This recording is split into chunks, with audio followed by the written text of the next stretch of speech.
Andrea, well, first of all, congratulations on making it as far as you did in the game.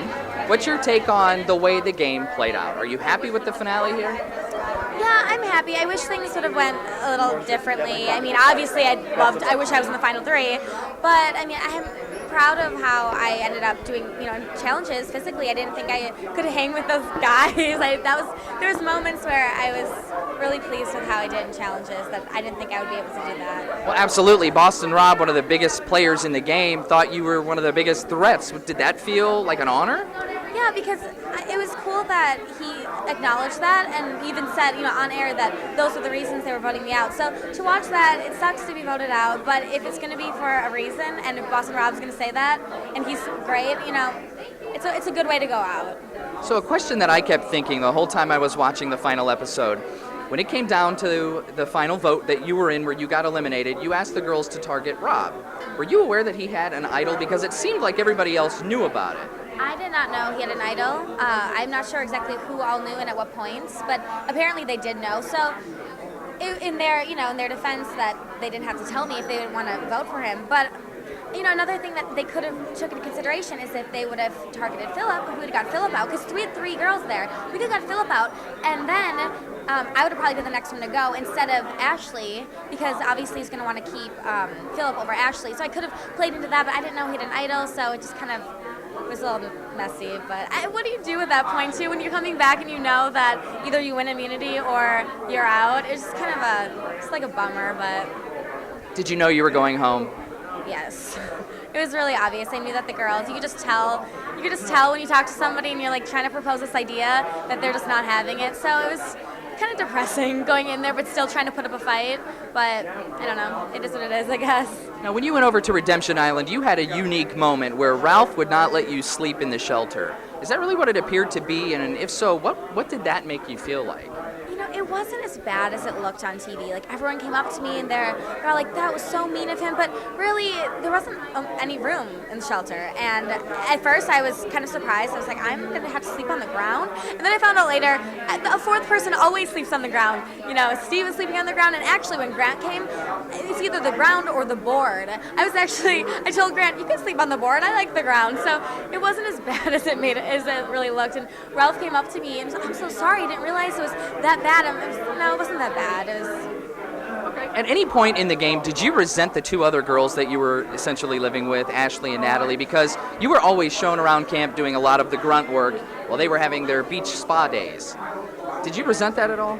And looking back, they're great and they're awesome, and I'm good friends with both of them. But in the game, it was very frustrating, especially because I liked to work, so there was things that needed to be done. So I said the same thing that Phillip said, is if those girls get farther than me, I'm going to be so disappointed. Of course that happened, that happened. But, I'm not mad at them now. But I think in the game there was a level of frustration just because, especially Phillip and I remember one time I did even vent to Phillip. I was like, if I have to vent to Phillip, it's bad. Like, it got frustrating, but looking, I'm not mad at them. All right, is there any way when the final vote happened or when you were going to the final vote to cast a ballot for the winner, did you know immediately you were going to vote for Rob, or was there any consideration for the other two? I pretty much knew. It was a hands down. He played great. He brought the two people with him to the end.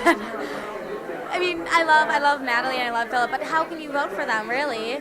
If Phillip would have came out and said his strategy at the final tribal, which he didn't really, he kind of skirted around it. If he would have said, I knew what was going on, I made myself a crazy person, I worked around it, if he would have came in a really strong approach, maybe. I would consider the possibility of considering it, but he kind of dropped the ball at the tribal council. Like, when I did my speech, he pretty much told me to vote for Rob. I'm like, well, if you don't even have an argument, why'd you even show up, So it was pretty much a hands down. Last question. I know it was discussed at the reunion show. Matt, where do you guys stand? Everyone asks, that's the number one question. I think Matt's great. I mean, we do live far away and it's hard. We talk a lot. So I don't know. It's open, I guess. Okay. All right. Advice to a future player? Somebody in your position coming soon? Have fun. It's a really fun experience, and you have to make sure that you remember the time you had out there and what you learned, and then remember those moments, like the great moments where you're sitting up all night, singing songs, having stories, and the fun times and the people that you meet, because like watching it, your perception's so skewed. They only show you like the dramatic things, the mean things people say, and you just have to remember that the memories you have and like the great time out there is what matters, and don't let the whole show and editing really change your perception.